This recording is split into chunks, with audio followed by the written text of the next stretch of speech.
What's going on, everybody? Welcome to another episode of Smartphone World.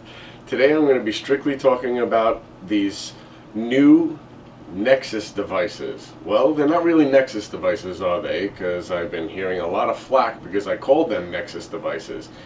They are Google edition smartphones, I guess you can call them, or Google's actually call them Nexus Experience smartphones. So let me break it all down for you. We have the HTC One, we have the Galaxy S4, and we have the Sony Xperia Z. Now, what do all three of these phones have in common? Well, supposedly they're all going to be coming in a Nexus version, which means that they will not have any of their home operating systems on top of the Android operating system that is there already. For example, like with the HTC One, we have HTC Sense on top of the Jelly Bean build that we have already in there, the 4.2. Right. Same thing with the Galaxy S4 and the Sony Xperia Z.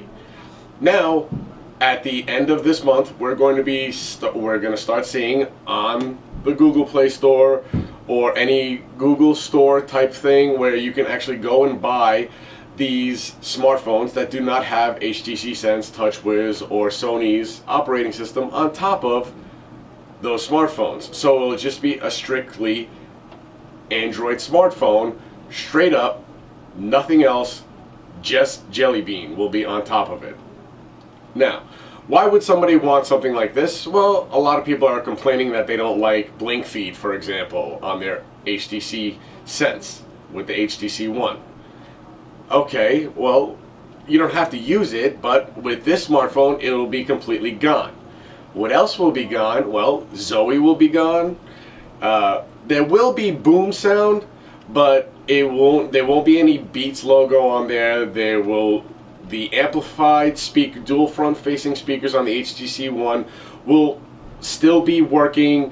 The ultra pixel camera will still work. It's just you won't have those little extras like Zoe and blink feed.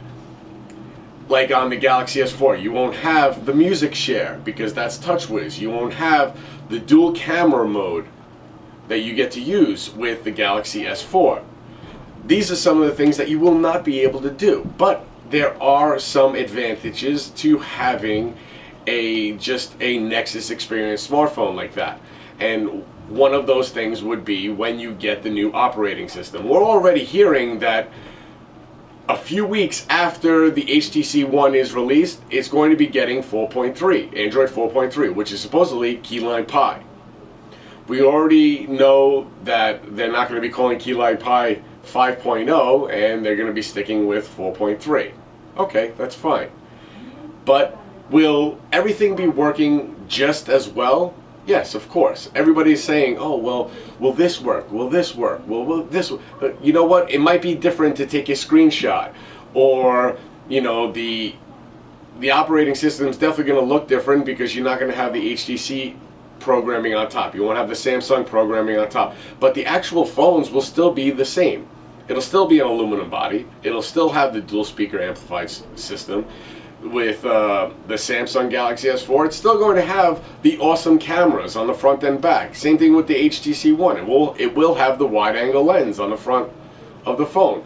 Now, the problem with these phones is you're not going to be able to go out and buy them with a contract at a cheaper price like you can with the other ones.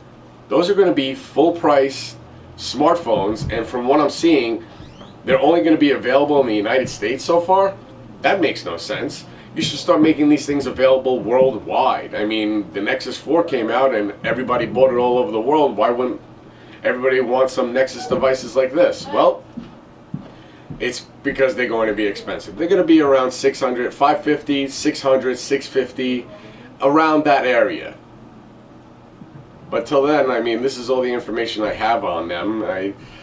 Myself, I'm definitely going to get my hands on them so I can compare them to the originals and see how well they work, because without the extra operating system, without the extra programming inside the smartphone, supposedly these smartphones are going to be running faster than ever, faster than they have with now. What else will be a plus? Your internal memory. Remember, the builds are going to be the same, so it's going to still come with 32 gigs on the HTC One. It'll still come with 16 or 32 gig versions for the Galaxy S4, and it'll have a micro SD slot. But now, since the operating systems will just be Jelly Bean or just be Keyline Pi, it'll be taking a lot less memory, a lot less. So remember when everybody was getting the Galaxy S4s and complaining on how much the operating system, TouchWiz and Jelly Bean are taking up inside their smartphones? Well, that problem won't be there anymore. So until I get these smartphones, this is what I have for you. I hope you enjoyed this episode. Please visit thatsmartphoneshow.com for articles. Check out the Facebook fan page and our Google community. We're having a great time over there. Thanks a lot, guys. Have a great day.